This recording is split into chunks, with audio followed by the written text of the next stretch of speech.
Hey guys, happy holidays. Hope you're enjoying the holiday season right now. And my holiday gift to you guys is my secret formula for a minimalist digital nomad YouTube setup. Okay, and this is part of my MacBook Pro M4 Max series. You saw the video, hopefully, of the unboxing, and I will be getting into more AI stuff shortly, but I wanted to share my setup with you first as we kick off the new year, especially if you guys are thinking of starting your own channel. I want to get you up and running quickly. So yeah, who is this video for? Well, yeah, if you are starting a channel and you want the minimalist setup where you just want to get the equipment down, you want to waste no time and just set up and start filming, this is the video for you. I'm going to help you avoid the setup headaches, avoid trying a bunch of different editing software and all that. So yeah, I just want to give you the formula and hopefully that will help you get started. So speaking of getting started, let's begin. Nomaditsu.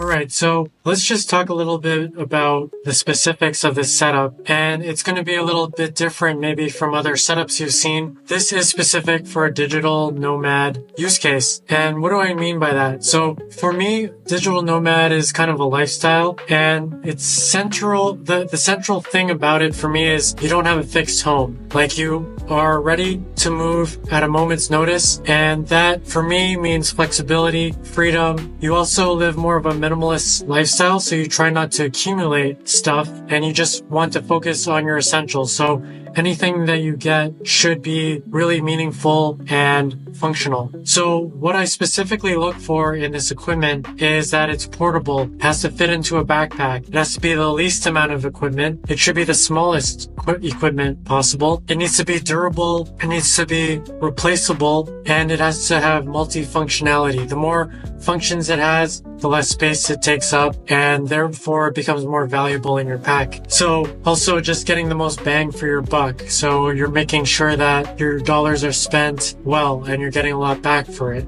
And also just a note, there's going to be links in the description where you can support the channel if you use those links. They are affiliate links.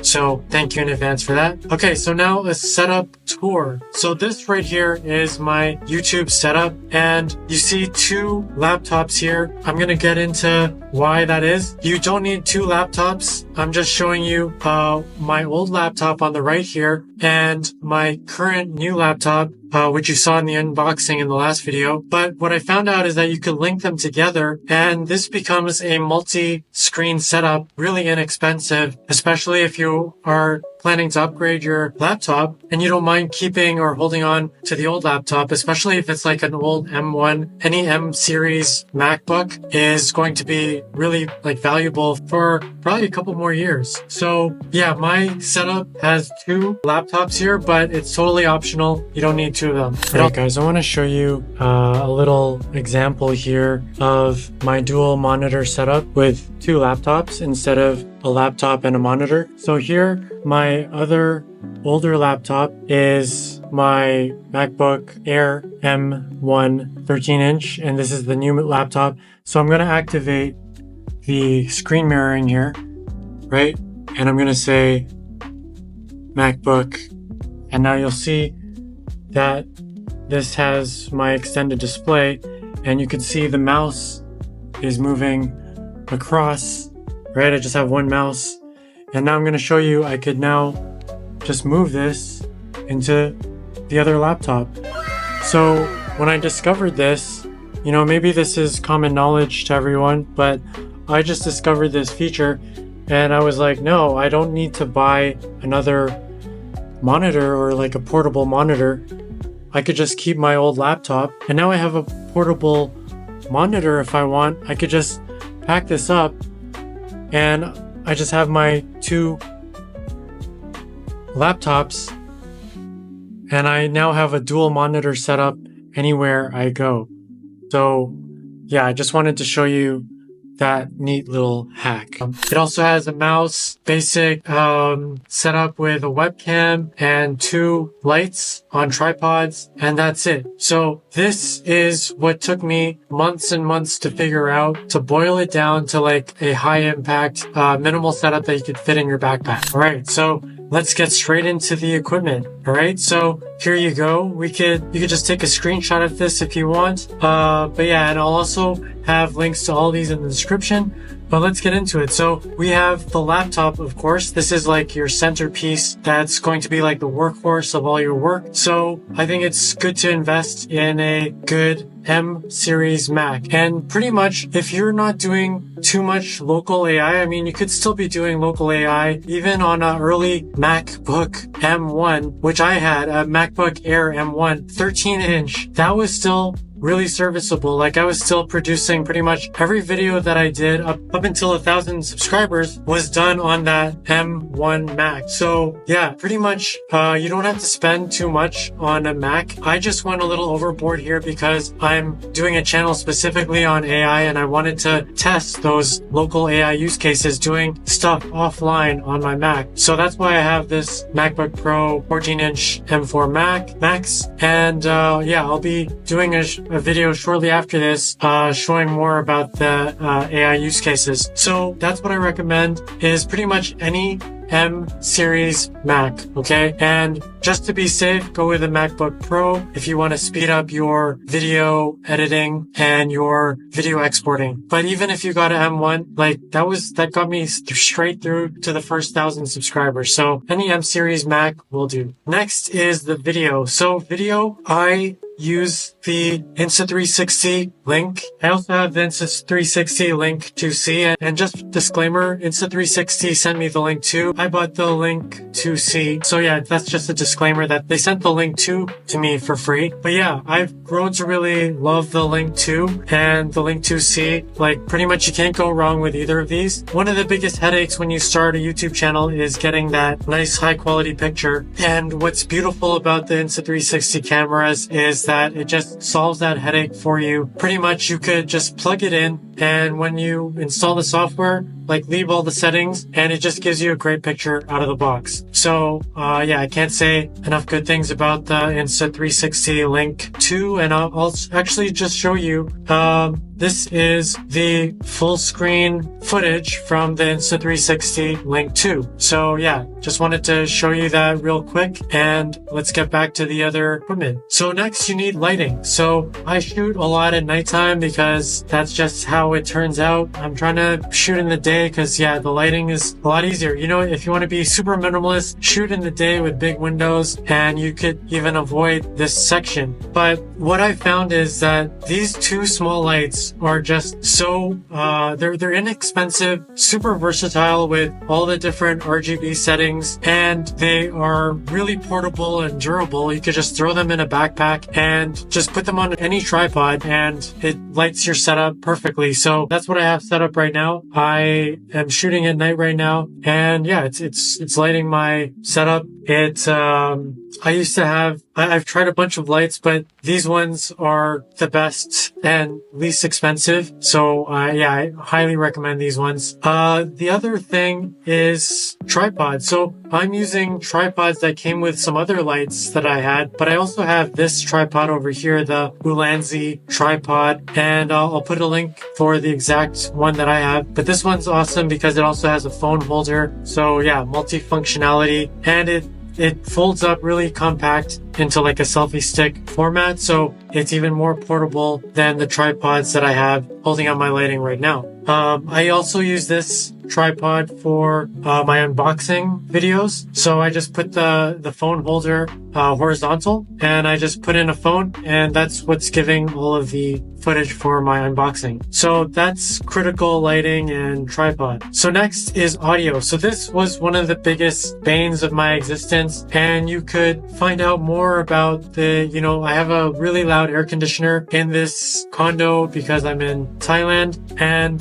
that was one of the most annoying things to get rid of was this ambient sound. But what's great about the Insta360 is it automatically cuts it out with the AI that's built in. And then on top of that, I use CapCut. I use their audio filters to take out any additional noises. And also to do some other audio boosting. I might do a video on all the details on that in the future. If you want to see that, comment below. So yeah, this I will tell you will save you so much time because I've tried other microphone setups and I would still get the air conditioner going. But this is one solution that just works quickly and easily, and it'll save you so much headache. Okay, and now for editing app. So I started off with DaVinci Resolve, and DaVinci is amazing. It's very powerful, but the learning curve is really quite steep. You have to learn so much just to get some basic things done. And after I tried CapCut, I realized, wow, this thing is optimized for just the simple vlogs and talking head videos that I want to do. And it does a lot of really cool effects with AI. And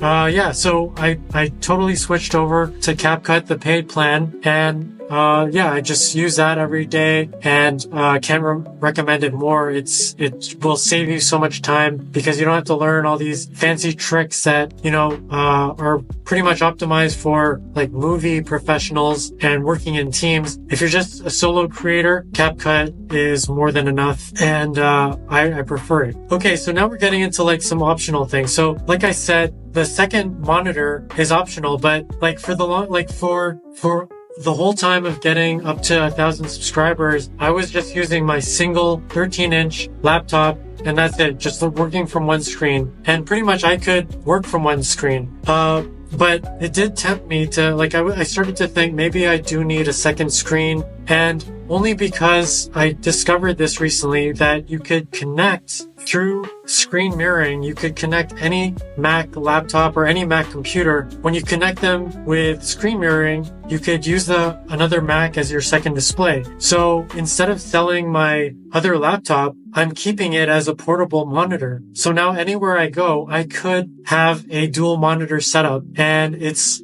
perfectly synchronized, and it's really easy to set up. So that's my little hack that I discovered recently, is using your other laptop. If you are upgrading and you don't need to sell it, I'd say, especially if it's a MacBook Air that's old, just use that. Or if you're looking for a monitor, a portable monitor, just get a used MacBook Air 13-inch M1. And now you not only have another monitor, but you have a backup laptop if some emergency happened. Or if you want to go to a cafe and you don't want to take your expensive laptop with you, you could have a burner type laptop that you take, and you're not worried about it getting stolen or anything like that. Okay, so now we're getting into power. This thing has come in so handy, and I have multiple of these. I recommend getting 2 of these at least. So this can power your laptop, your phone. I keep one in my everyday carry sling, so that, yeah, if I need to power anything, I just need to take this out and I can power 3 things at once. So that's the Anker 737 GAN Prime, link in the description, of course. And then I have this mouse. Yeah, this is just the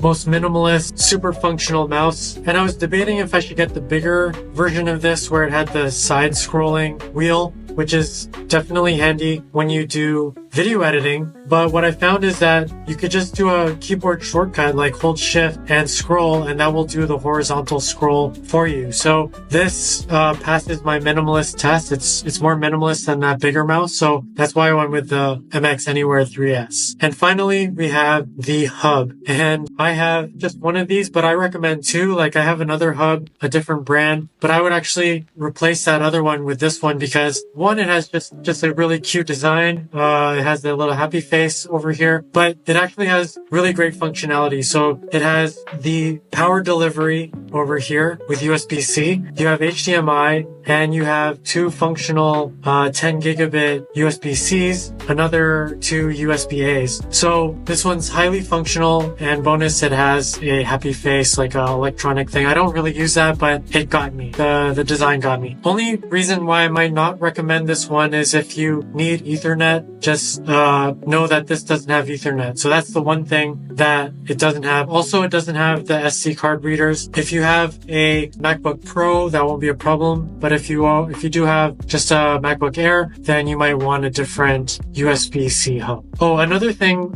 with this USB-C hub is that it's high powered. So you could power like another Mac from this. And that's what I was doing. So yeah, Ugreen Uno 6-in-1, can definitely recommend that. Alright, so guys, that was just a quick video. I hope that was quick. But yeah, this is my little formula for my current setup. And yeah, I just wanted to document this, share it, and so we could see it evolve over time. Let's see what it looks like by the end of next year. But that's about it. I'm going to drop another video in this MacBook Pro M4 Max series soon. It's going to be about the menu bar apps for AI and productivity. So if you haven't subscribed yet, don't forget to hit like, hit subscribe, share it with a friend, comment below. Happy holidays, guys, and I'll see you in the next one. Nomaditsu.